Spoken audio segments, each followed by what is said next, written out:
problem is that instead of asking God to reveal his will in our lives, you guys, we tend to look to people. We tend to look to social media. We tend to look to influencers to influence and infiltrate our minds and tell us what we think we should be doing. I will never forget when I was in college and I was dating someone at the time, and every time he dated someone, he would change his major according to who he was dating, right? Someone that was just so confused. So by the time he dated me, he changed his major to psychology.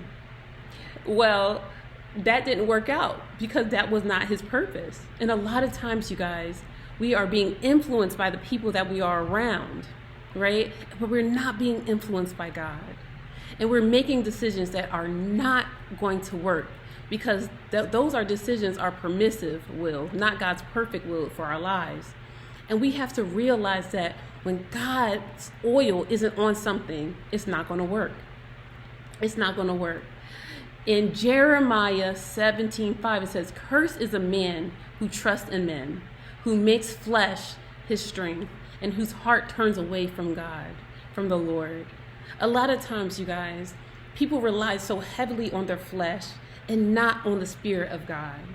They don't rely on having a relationship with God in order to really figure out how God curated you, how he built you as his masterpiece. What elements are you supposed to be portraying in this life, right?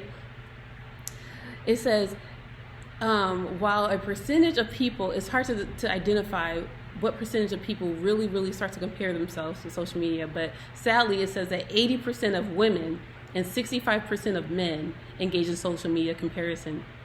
80% of women and 65% of men engage in social media comparison to access their self-worth and body image, which is sad because people are trying to figure out their self-worth through someone else's lenses, not the lens of God.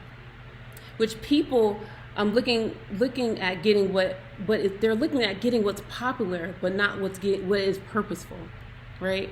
They're looking at popularity versus what is purpose for their lives, you guys.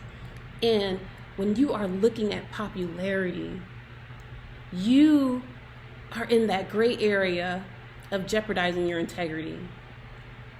God doesn't call us to be popular. He doesn't call the body of Christ to be popular. He calls us to be purposeful, you guys, right?